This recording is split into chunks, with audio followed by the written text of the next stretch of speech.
بسم اللہ الرحمن الرحیم۔ السلام علیکم ورحمۃ اللہ وبرکاتہ۔ ماشاءاللہ ماشاءاللہ، جواب آ جاتا ہے آپ لوگوں کی طرف سے تو لگتا ہے کہ نہیں سننے کے لیے کچھ آئے ہیں لوگ جو جا رہے ہیں اللہ کے مہمان بن کے۔ مختصر سا وقت ہے اس لیے کوشش کروں گا کہ جلدی جلدی جو کچھ ہو سکے بتاؤں۔ اس سے پہلے دو باتوں کی وضاحت ہمیشہ کرتا ہوں، آج بھی کیے دے رہا ہوں کیونکہ ہر سال نئے لوگ ہوتے ہیں، ملاقات ہوتی ہے، تو میں سب سے پہلے یہ بات بتا دیتا ہوں کہ دیکھیے میں کوئی مفتی، قاری، حافظ، عالم نہیں ہوں، ایک مسلمان ہوں، اور اللہ کے نبی صلی اللہ علیہ وسلم نے فرمایا کہ ہر ایمان والے کو اپنے دین کی معلومات حاصل کرنی چاہیے اور جتنی معلومات حاصل ہو وہ دوسروں تک پہنچانی چاہیے۔ بس اس کام کے لیے میں آپ کے سامنے اس وقت کانپور سے بلایا گیا ہوں۔ آپ کا سفر شروع ہو رہا ہے لکھنؤ سے مدینہ شریف کے لیے، تو اس میں دو تین چیزیں ہیں جو بہت اہم ہیں۔ آپ الحمدللہ اللہ کا شکر ہے کہ حج کرنے جا رہے ہیں۔ آپ کے عزیز و قریب، محلے پڑوس کے لوگ تقریباً سب یہ جان گئے ہیں کہ آپ نے اس بار فارم بھرا تھا، اللہ کا شکر ہے کہ منظوری آئی اور آپ حج کرنے جا رہے ہیں۔ سب کے دل و دماغ میں یہ ہے کہ آپ حج کرنے جا رہے ہیں، اور حج کی جب تاریخ اٹھائیے تو حج کے 5 دن ہیں۔ عربی کیلنڈر کے 12ویں مہینے کی 8 تاریخ سے 12 تاریخ یہ حج کے 5 دن ہیں۔ آپ کو ان 5 دن کے ارکان کی ادائیگی کرنی ہے اور انشاءاللہ اللہ نے چاہا تو مقبول حج کا ثواب ملے گا، اگر کوئی کوتاہی نہ ہوئی انشاءاللہ تو اللہ معاف کرنے والا ہے۔ میں آپ سے ایک چیز کی اجازت یہ لینا چاہتا ہوں کہ مشن آپ کا حج کا ہے اور لکھنؤ سے آپ مدینے جا رہے ہیں۔ حج کے جو 5 دن کے ارکان ہیں ان ارکانوں میں مدینہ منورہ کا ذکر نہیں ہے، اور آپ کا دل تمناؤں سے لبریز ہے کہ اس سفر میں سب سے پہلے سرکار کی بارگاہ میں حاضری دیں گے، سلام پیش کریں گے، اور بہت سی دل کی باتیں ہیں جو آقا سے کر لیں گے۔ تقریباً 9 دن کا قیام آپ کا مدینہ منورہ میں رہے گا، 40 نمازیں مکمل کرنے کا آپ کو موقع ملے گا۔ ایک دن میں 5 نمازیں ہوتی ہیں، 40 کی 41 ہو سکتی ہیں، 42 ہو سکتی ہیں، لیکن انشاءاللہ کم نہیں ہوگی۔ اس طریقے سے حج کمیٹی کی طرف سے ترتیب بنائی جاتی ہے۔ اس کے بعد جب آپ مدینہ منورہ سے چلیں گے تب بھی آپ احرام جو باندھیں گے اور حج کی نیت نہیں کریں گے، آپ عمرے کے لیے جائیں گے، کیونکہ آپ کے مدینہ شریف سے مکہ شریف عمرے کرنے کے بعد کئی دن کا وقفہ ہوگا، اس کے بعد حج کے دن آئیں گے۔ ایک عمرہ مکمل کرنے میں تقریباً 2.25 سے 2 گھنٹے کا وقت لگتا ہے، اور کیسے کرنا ہے یہ بتانے میں 15 منٹ کا وقت لگتا ہے۔ حج کے 5 دن ہیں، حج کا مکمل تفصیلی بیان بھی اگر کیا جائے تو حد سے حد آدھے گھنٹے میں حج کا بیان ہو جائے گا۔ آپ مجھے اپنی طرف سے منظوری دیں، اپنی زبان سے، آواز سے یہ بتائیں کہ میں صرف حج کے 5 دن کیا کرنا ہے وہ بتا دوں، یا لکھنؤ سے لکھنؤ آپ کو 40-42 دن کے سفر میں کیا کرنا ہے وہ بتاؤں؟ سننا انشاءاللہ آپ سے اجازت مل جاتی ہے تو مجھے حوصلہ مل جاتا ہے، کیونکہ میرے لیے یہ لمحہ بڑا آزمائش اور امتحان کا ہوتا ہے۔ آپ دیکھ رہے ہیں کیسی عالی مرتبہ شخصیتیں تشریف فرما ہیں، اور ان کی موجودگی میں مجھے بیان کرنے کا کہا حکم ہوتا ہے، اور اس کے بعد ستم یہ ہوتا ہے کہ ہم سے پہلے عالم دین جو باتیں بتا گئے وہی مجھے بتانا ہے۔ تو 10 منٹ پہلے جو بات آپ نے سنی وہ پھر مجھ سے سنیں گے، اس کے مطلب کچھ نہ کچھ کوشش کرنا پڑتا ہے کہ کچھ ایسا ہو جس تاریخی چیزیں ہوں۔ مدینہ منورہ کے لیے آپ لکھنؤ سے جہاز میں بیٹھیں گے، انشاءاللہ اللہ نے چاہا تو اللہ کی عبادت میں 6.5 گھنٹے میں مدینہ منورہ پہنچ جائیں گے۔ اس سفر کو کوشش کروں گا 2 طرح سے بتا کے چلنے کی۔ یہ سفر کہیں نہ کہیں تمام کوششوں کے باوجود بھی محنت، مشقت اور تکلیفوں سے بھرا ہوا ہے۔ اب آپ یہ کہیں کہ یار محنت تو سمجھ میں آتی ہے کہ اب کو 15 کلومیٹر وہاں چلنا پڑا، 12 کلومیٹر چلنا پڑا، مشقت کی کہ ہاں سامان میرے ساتھ ہم چل رہے ہیں، لیکن پریشانیاں کیوں آئیں گی؟ پریشانیوں کا انتظام پہلے سے کر لیا جائے، یہ انسانی فطرت ہے، دل میں یہ خیال آتا ہے۔ تو اس کا جواب یہ ہوتا ہے کہ آپ لکھنؤ سے ایئر کنڈیشن جہاز میں بیٹھیں گے، اعلیٰ قسم کی کرسیاں ہوں گی، 6-6.5 گھنٹے میں مدینہ منورہ، راستے میں جہاز میں کھانے پینے کو بھی سامان ملے گا، آپ آرام سے 2-3 گھنٹے سو بھی لیں گے۔ کتنا آرام طلبی کا آپ کا یہ سفر ہوگا کہ نہیں ہوگا بھائی؟ ذرا اپنے آقا کے بارے میں یاد کر لیجئے کہ جب حج کا حکم آیا اللہ رب العزت کی طرف سے تو آپ مدینہ منورہ سے مکہ شریف اونٹ کی پیٹھ پہ بیٹھ کے سفر کر رہے تھے۔ 8 دن کا یہ سفر تھا۔ میرا چیلنج ہے کہ اس ہوٹل کے باہر سے کسی شخص کو اونٹ پہ بیٹھا کے حضرت گنج تک بھیج دیجئے تو 6 دن وہ پلنگ سے اٹھ نہیں پائے گا۔ اور آپ کے سفر میں آپ کو کچھ نہیں کرنا ہے، جہاز کوئی چلا رہا ہے، آپ کرسی پہ بیٹھے ہوئے آرام سے سو رہے ہیں یا کھا پی رہے ہیں، مزے سے جا رہے ہیں۔ وہاں پر راستے میں کوئی کیفیٹیریا نہیں تھے، کوئی کافی چائے کا انتظام نہیں تھا، کوئی استنجا خانے نہیں تھے، ریتیلا علاقہ تھا، سڑکوں کا راستوں کا بھی پتہ نہیں تھا۔ اس سفر میں آپ صلی اللہ علیہ وسلم تشریف لے جا رہے تھے۔ آپ نے جب مدینہ منورہ سے حج کا اور عمرے کا ارادہ کیا ہے تو آپ نے غسل کرنے کے بعد، اس وقت آپ کے جو بال مبارک تھے وہ شانوں تک تھے، تو آپ نے ان کو شہد سے روک لیا تھا۔ اب عجیب سی بات لگے گا کہ بالوں میں شہد کیوں لگے گا، لیکن چونکہ 8 دن کا سفر اونٹ کی پیٹھ پہ بیٹھ کے ریگستانی علاقے سے جب ہو رہا ہے تو ریت جو اڑتی تھی وہ بالوں میں آتی تھی، اور جب آپ کے بالوں میں ریت آئے گی تو بالوں کو گھنا کر کے اور بکھرا دے گی، اور احرام کی نیت کر لینے کے بعد منع ہے کہ کوئی بال نہ ٹوٹنے پائے۔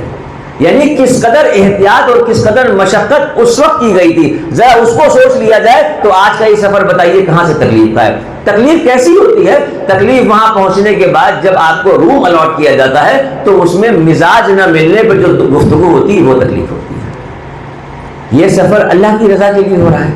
اس سفر میں آپ اپنے روم پارٹنر سے اجر لینا چاہتے ہیں یا اللہ سے اجر لینا چاہتے ہیں؟ ظاہر سی بات ہے آپ کی خواہش ہوگی نا، کیونکہ اللہ کی رضا کے لیے آپ چل رہے ہیں۔ یہ جو آپ کو بلایا گیا ہے حج کرنے کے لیے، کیسے جا رہے ہیں آپ؟ کیسے آپ نے ارادہ کیا اور کیسے دل میں آپ کے یہ خیال آیا؟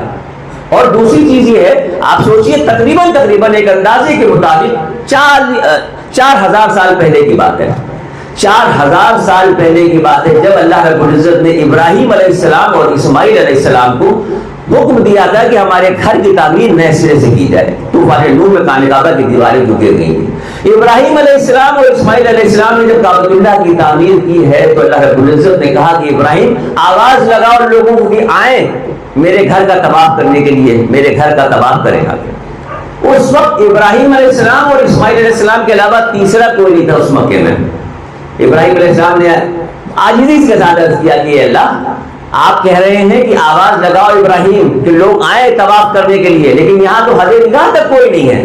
تو اللہ پاک نے کہا تھا کہ ابراہیم آواز لگانا تمہارا کام ہے، اس آواز کو پہنچانا ہمارا کام ہے۔ اور وہ جو آواز تھی وہ نہ صرف اس وقت کے دنیا میں زندہ لوگ، عالم الواح میں جو روحیں تھیں جو اب پیدا ہو کے آ رہی ہیں، دنیا میں آ رہی ہیں، ان کو بھی وہ آواز سنائی دی تھی، اور انہوں نے بھی یہ سنا تھا کہ اللہ کی طرف سے ہمیں پکارا گیا ہے۔ لہذا جب آپ احرام باندھتے ہیں تو یہ جو جملہ ہوتا ہے نا لبیک اللہم لبیک، حاضر ہوں میں اے اللہ میں حاضر ہوں، یہاں پر کیا معاملہ ہے؟ دیکھیں میرا دل کیا کہتا ہے، مسلمان جب خوشی کا اظہار کرتا ہے تو وہ پڑھتا ہے اللہ اکبر لا الہ الا اللہ واللہ اکبر وللہ الحمد۔ آپ اللہ کے مہمان بن گئے، یہ خوشی کا لمحہ نہیں ہے؟ آپ اللہ کے گھر کا طواف کرنے جا رہے ہیں، یہ خوشی کا لمحہ نہیں ہے؟ اس وقت تو آپ کو احرام پہننے کے بعد یہ پڑھنا چاہیے تھا اللہ اکبر اللہ اکبر، لیکن یہ کیوں نہیں پڑھوایا اللہ پاک نے؟ یہ اس لیے نہیں پڑھوایا کہ جو اللہ نے اپنے خلیل سے پکار لگوائی تھی، اس پکار کو سن کے عالم ارواح سے نکل کے دنیا میں آنے کے بعد آج آپ کہہ رہے ہیں اس پکار پہ جواب دے رہے ہیں اللہ میں حاضر ہوں۔ بات سمجھ میں آ رہی؟ بات سمجھ میں آئی آپ کے؟ آپ کو یہ جو پکار کی گئی تھی کیوں کی گئی؟ یہ اس وقت کی اچھا اس وقت کیا ہوا؟ وہ جو پکار اللہ نے لگوائی تھی جس پہ آپ کو لبیک کہا تھا، جس میں آپ تیار ہوئے، وہ کیسے؟ بھئی آپ لکھنؤ سے جا رہے ہیں اور انڈیا کے شہر ہیں، انڈیا سے لوگ جا رہے ہیں، دوسرے ملکوں سے جا رہے ہیں، تقریباً 40 50 56 تو مسلم ملک ہیں، ان سب جگہوں سے لوگ حج کرنے کے لیے آتے ہیں۔ عالم ارواح میں جب ان کو آواز سنائی گئی اور ان کو پکارا گیا تو ذرا سوچ کے دیکھیے کہ دل تو یہ کہتا ہے کہ ہر شخص چونکہ اللہ کا مہمان بن کے بلایا گیا ہے، لہذا اعلیٰ قسم کے کپڑے، بہترین چوڑی دار پاجامہ، شیروانی، ایک مزیدار ٹوپی، پیچھے سے پھرنا لٹک رہا ہے، ادھر گھڑی لٹک رہی ہے، بہترین سجا ہوا انسان ہونا چاہیے۔ لیکن وہ سجا بنا انسان گھر سے نکل کے جب چلا تو اس کو ایک بارڈر پہ جسے میقات کہتے ہیں روک دیا گیا، اتارے یہ کپڑے، محمود اور ریاض یہاں سے ایک ہو گئے، ہوگی بادشاہی تمہاری، ہوگی یہ غلامی شیروانی تمہاری، ہو گئے تمہارا لباس، اتار دو اس کو، 2 چادریں باندھ لو، تاکہ ہمارا دوسرا بندہ جس کو دنیاوی اعتبار سے ہم نے دنیا میں نہیں دیا ہے وہ اور تم ساتھ چلے تو تیسرا دیکھ کے نہ بتا پائے کہ اس میں کون بادشاہ ہے اور کون فقیر ہے۔ یہ احرام اس لیے آپ کو پہنوایا گیا، یہ احرام اس لمحے کی یاد دلاتا ہے۔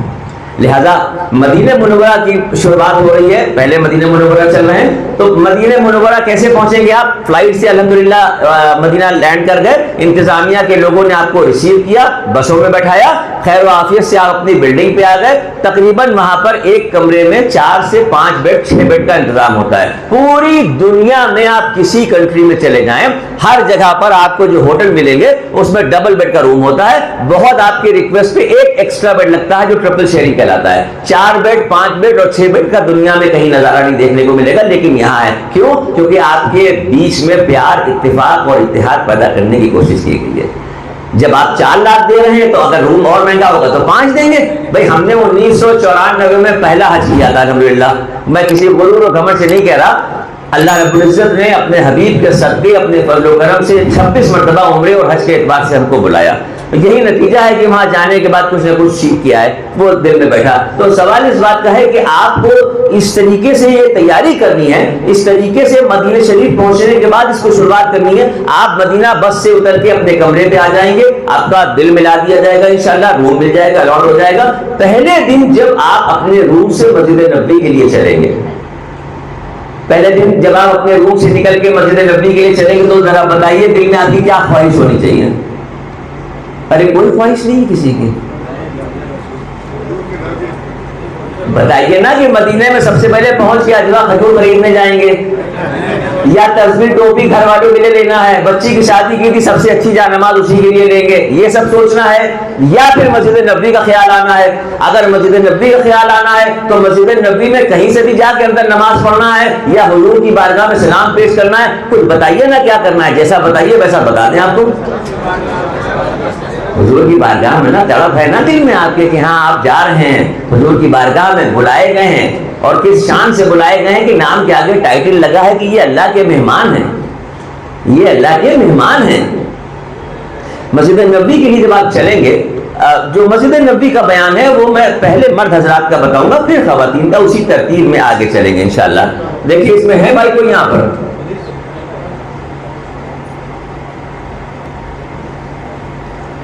مسجد نبوی پہنچنے کے لیے آپ اپنے روم سے, مدینہ شریف میں بہت اچھے ہوٹل ہیں اور بہت نزدیکی ہوٹل ہیں, تو انشاءاللہ آپ کو زیادہ دور نہیں. مکہ شریف میں تو 6 کلومیٹر دور پہ عزیزیہ نام کا محلہ ہے جہاں آپ کے ہوٹل ہوں گے, لیکن مدینہ منورہ میں ایسا نہیں ہوگا, نزدیک رہے گا انشاءاللہ. تو جب آپ آئیں گے تو آپ کو سب سے پہلے یہ دیکھنا ہے کہ کس طرف گنبد خضرا ہے. یہ تو دور سے سمجھ میں آ جائے گا نا بھائی, ظاہر سی بات ہے کہ یہاں سے ہم آپ کو یہ نہیں بتا سکتے کہ آپ کا ہوٹل کس طرف ہے, آپ کس طرف سے جائیں گے. تو آپ جس طرف بھی ٹھہرے ہوں ادھر سے مسجد نبوی کی طرف چلنا شروع کیجئے گا.